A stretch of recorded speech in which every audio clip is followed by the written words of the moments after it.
going on? It's my life in the shop. I'm your host, Donald Washington. That despicable act happened in Philadelphia, June 24th at 2:45 a.m. A man 73 years old was beaten and did die by teenagers. One of them looked every bit of 10 years old. I'm going to bring you guys this story. I'm also bring you guys out there to show you exactly what happened. One of them was actually videotaping it. You're going to see them laughing and giggling, and this is funny to them that an old man 73 years old, why would teenagers that should be in the house outside Inglewood here in Chicago, Felicia Coleman 36 years old, was shot by a stray bullet, leaves behind 8 children. I'm gonna bring you guys her GoFundMe that they're having for her sister.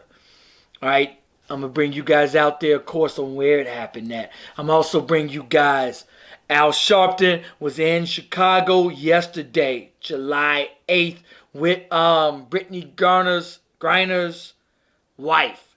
They're not saying anything is racist or pulling the race card in this press conference.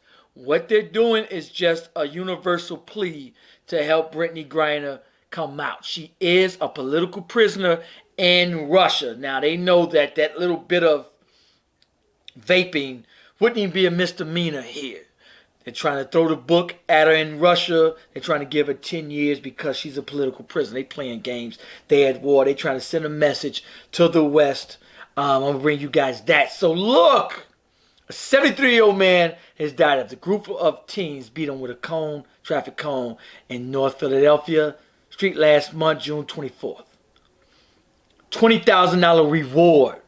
Now, all of their homicides, they're given a $20,000 reward. This happened on Cecil B. Moore Avenue near North 21st Street, 2:38 a.m., Friday, June 24th. Why? And why? Every one of these parents, or lack thereof, should be locked up. Every one of their parents recognized them. Everybody in that community also recognizes those teens. One of them in the upper left-hand corner who was videotaping it, he could be 9 or 10 years old. He could be 9 or 10 years old. So look, one of them is just, and they're laughing, and this is just funny, to beat. He walked this route every day for like 60 years, they're saying. Could you imagine being born in like 49, 50, living through good health, eating right, living right, doing everything right, and this is how the grandchildren, the babies in your community repay you.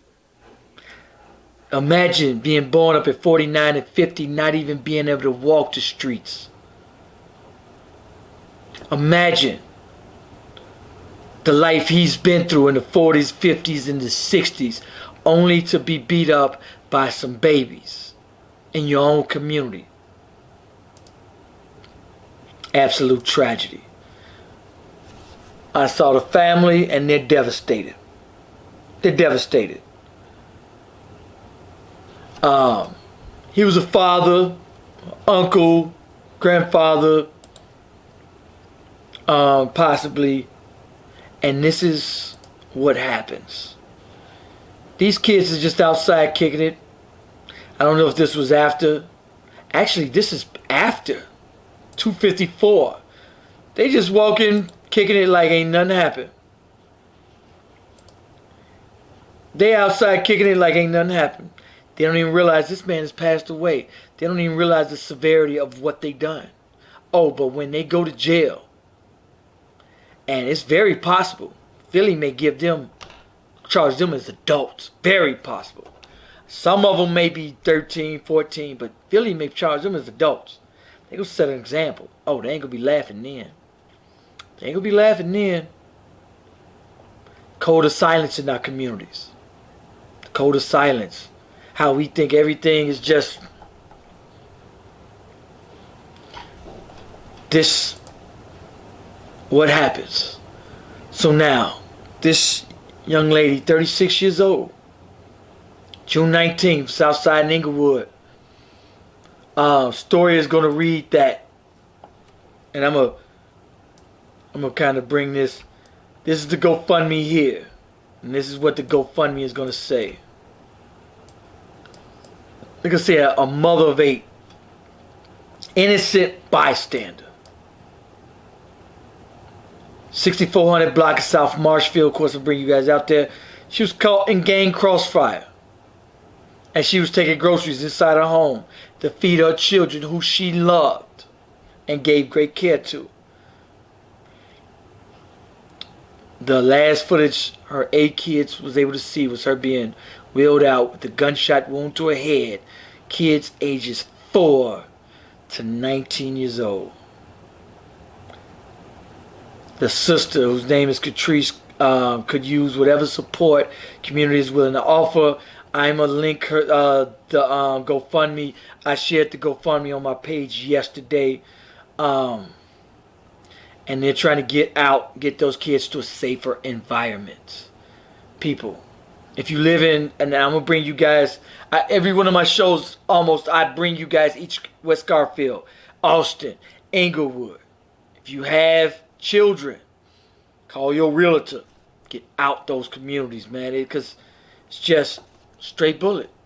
People just, I brought you guys 96. And I did most of the stories last year in 2021. 96. I don't know the exact count now, but it's going to get up to 96, 97, 100 murders in one community. Just this year alone, and it's not going to stop. It's only going to get worse before it get any better. This is where it happened at here. Somebody is watching and enjoying this show. Somebody is watching all of this in our communities. As y'all watch on the Squid Games, the elite, somebody is just watching popcorn. There's another one, Bob. Purge cameras. There's another one. Here we go again. Look at this block. Here's another one. Here's another one. Hey, police, y'all know who did it? Oh, nah, we don't know. I have no idea. We didn't see no car speed past. Not that day. All right, so now, Brittany Griner's wife. I'm going to bring you guys a little bit what they had to as say. well as BG. I believe every word that she said to him, he understood, and he sees her as a person, and he has not forgotten her, which was her biggest cry in her letter. So I'm grateful and I'm thankful that the administration, that was the first one that BG ever voted for, took the time to see her as a person, to see her in the midst of what she's going through, and to speak to me directly and let me know that they are exhausting all efforts to bring her home. Yeah, absolutely.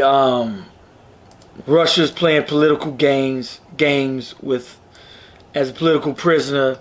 They're probably going to, at the end of the day, she pleaded guilty, and they're saying she's facing 10 years. So now, what they're probably going to do is see what Russia does. So sit back, see if they're going to let her out, see if they can plead for them to let her out. And then I think at the worst case scenario, they're swap prisoners. I think we have some that's locked up here in America, and they have some locked up over there. So they probably do a prisoner swap, and probably do it like that. I mean, I think that's the worst case scenario. Our communities, I'm known for not sugarcoating it. A lot of people, I talk to people and I'm like, yo, man, it's no fathers in the home in our communities. People say, oh no, it was right, they ain't got nothing to do with. They ain't got nothing to do with nothing. That's our communities. We have children, 14, 15, carjacking old women, babies. Not just Chicago, not just Philly, not just New York, Baltimore, California. Shall I continue? It's all over the country. We doing bad all the way around. This is my motto. How long are you going to cry and blame your oppressor before you get up off your knees and do it your goddamn self? Yes, how long are we going to cry and blame our oppressor before we get up off our knees and do it our damn selves? We have to get up off our knees and save our own communities. Nobody's going to come and save it for us. Nobody, all we do is push the can down the bucket, kick the can down the road by just putting it off and waiting on someone else and blaming someone else. At the end of the day, we got to step up for our own communities. One thing we can do, Lightfoot is offering free camera programs. She'll reimburse, I think, up to $450, something to that nature. You can get a refurbished Ring doorbell, where you can have one in the front, one on the side, one in the back. Let these people know, hey, you do something, you'll get caught. You break the rule in this community. That's why a lot of people stay out of other communities, because you know you go into that community, oh, you're going to be caught within hours. You will be caught. I tell the story about my cousin community. Oh, you go in his community, you'll be caught jaywalking. You jaywalk out there, yo, police pull right up on you. Whoop! What are you doing there, buddy? Nothing? Come here. Got your license plate, everything, because as soon as you parked, his neighbors came down and wrote your license plate down. His neighbors got cameras up everywhere watching every move you make. You can't drink a beer in the front without police pulling up like, whoop, who are you, buddy? License plate, in fact, they already know your name. Hey, you! Ran your plate as soon as you came in. Followed you all the way here, buddy. Anyway, it's a tragedy. Tragedy. And what happens is we turn the other way. We look the other way. And some innocent person who had nothing to do with nothing was just coming, bringing groceries to feed her children. 5-month-old baby had nothing to do with nothing. Last week. 5 months. Didn't even have a chance to live her life at all. For some idiot gangbanger who's arguing with his brother for the next block simply because he's from the next block. I don't know if anybody told you, but if you're fighting somebody simply because they live on the next block, y'all need some help. For real, that's so silly.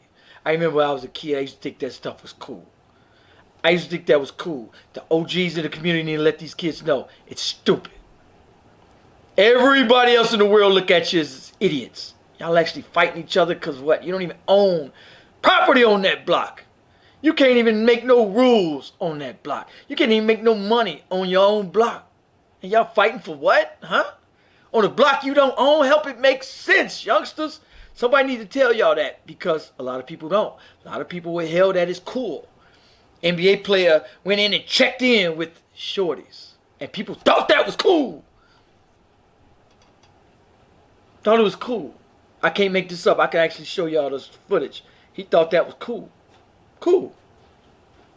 And was bragging how these youngsters are killing each other and thought that was just way to go. Well, I tell you what, I did interviews with parents of people who got killed at 16 and 17. I want y'all to tell those parents. I want y'all to talk to those parents and look those parents in the eye and see if you still think it's cool. Because when you talk to a parent out there, they'll let you know this ain't cool. When you see it, when you see the parents get to the scene, you'll know it ain't cool. Anyway, make sure you guys like, comment, let me know what you think about this video. Peace, peace.